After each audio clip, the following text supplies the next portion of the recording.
It's about a 9-hour trip, depending on the weather, depending on the traffic, depending on the roads and what you're driving, about 9 hours. If you leave from lead-poisoned Flint, Michigan, heading for Washington, D.C., you can expect to be on the bus for about 9 hours or more, riding that bus all night long until the doors open in D.C. in the very early morning.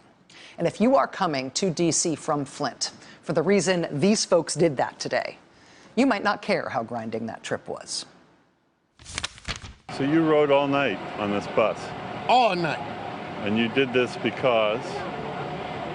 I feel Snyder needs to go to jail. He needs to be held accountable for his actions. He poisoned our kids. More than 100 people made the trip to Washington, D.C. from Michigan to be there this morning when Michigan Governor Rick Snyder testified under oath before Congress about his role in the mass lead poisoning of Flint. Families from Flint filled the hearing room. They filled the hallway outside. Folks from Flint said they wanted their voices to be heard as this thing gets talked about now, even in Congress, but it still isn't fixed back at home. I mean, back home in Flint, the crisis continues without much change on the ground, even still. I mean, yes, more people have filters on their faucets to try to keep the lead out, and you can call a volunteer union plumber to help make sure the filter works on your faucet if you're able to manage that. But the filters don't necessarily make the water safe enough for kids and pregnant women and sick and elderly people to drink. And still, even though we are in month 6 since Governor Snyder declared he was taking emergency action in the poisoning of Flint's water, still today, there is no regular house-to-house, door-to-door delivery of water, still. The state senator from Flint told the local paper today that nothing really has changed on the ground. Senator Jim Ananick saying, quote, "If you go today in Flint, it's not much different than it was in September, with the exception of you can go to the fire station and pick up water." That, of course, assumes you have a car to help you carry that water home, which is no small thing to ask in Flint, Michigan. Even as Governor Snyder was sitting there on Capitol Hill today, the Snyder administration back home in Michigan was publishing a new round of testing from Flint homes today. This past week, that testing found the highest level yet of lead in a family's water. 15 parts per billion is the EPA threshold for action. 150 is what filters are technically designed to handle. 5,000 is considered hazardous waste. But this past week, a home in Flint rang in at 11,846 parts per billion.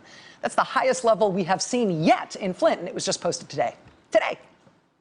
That's what Flint families left behind at home when they got on the bus last night to make that 9-hour overnight journey so they could be there in person when the governor testified, hoping that their voices could be heard too.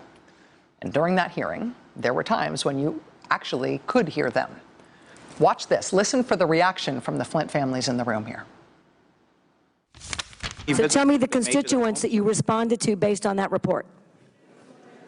The constituents. We're out to talk to every person in Flint in terms of you're talking to them, getting their water. In terms of a visit to so their home. So that's your response today, is to know who's affected maybe by your report, and then to talk to them? Not maybe. It's to go to their homes to actually have an opportunity to ask, would you like a filter? Would you like a water test? How can we help support you in terms of giving water?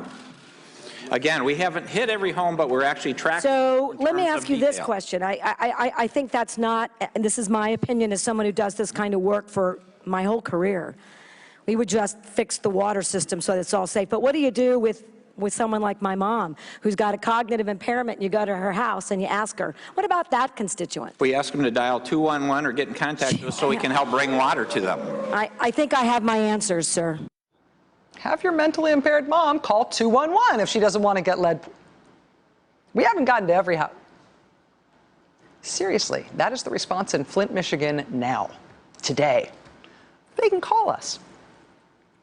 So lots of this hearing today broke along expected partisan lines. On Planet Democrat, they blame Governor Snyder and his emergency manager takeover of the city of Flint and his state agencies and his frankly obtuse leadership, where he supposedly had no idea of what all his senior staff and chief of staff were talking about and working on for months. On Planet Republican, they blame the EPA, which makes political sense for them. You don't need a diagram to see why bashing the EPA fits with the Republican worldview for a crisis like this. But Governor Snyder started out today saying everybody should stop blaming anyone. Everyone should work with him to fix Flint. And then he spent 2 hours at that hearing blaming the EPA for what happened. At the close of the hearing today, the ranking Democrat on the committee asked a final round of questions. Congressman Elijah Cummings kept the mic for more than 10 minutes, question after question. Governor Snyder answered almost in a whisper at one point. And at the end, you could hear those Flint families in the room again.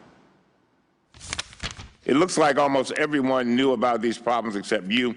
You were completely missing in action. That's not leadership, do you think, Mr. Governor? I was not missing action, Congressman. I'm going to have to live with this my entire life. On your website, but the Governor, you know what? You know, I've heard you say that, but I got to tell you, their children have got to live with it, the damage that has been done for the rest of their lives. And it is painfully painful to think that a child could be damaged until the day they die, and that their destiny has been cut off and messed up. So, yeah, you have to live with it, but many of these children will never be what God intended them to be when they were born and conceived. I just have a few more questions. When things got rough for you and your administration started being investigated by law enforcement, you got the people of Michigan to pay your legal fees. Governor, do you admit here today that you have asked the people of Michigan for more than $1 million to pay for your criminal and civil defense fees? Yes. And it makes me sick to think you found a way to have the state of Michigan pay over $1 million in legal fees, yet you thought so little of the people in Flint that you could not be bothered to ask the legislature for money to switch them over to clean water. You cannot be trusted, and I got to tell you, you need to resign. Yes. What is happening now in Michigan and with this particular governor, it's not normal politics. It's not normal political fighting over a normal issue, right? But for all the politics that have been brought to bear on this issue now, think about what it says about the state response, that still there is no clean water being delivered in Flint. Even today, still, they haven't replaced the ruined pipes. Still, houses are testing at over 10,000 parts per billion of lead. 5,000 parts per billion is hazardous waste. Still, you are not getting clean water brought to your house in Flint, still. And that's regardless of who eventually resigns or gets indicted. Still. Hey there, I'm Chris Hayes from MSNBC. Thanks for watching MSNBC on YouTube. If you want to keep up to date with the videos we're putting out, you can click subscribe just below me, or click over on this list to see lots of other great videos.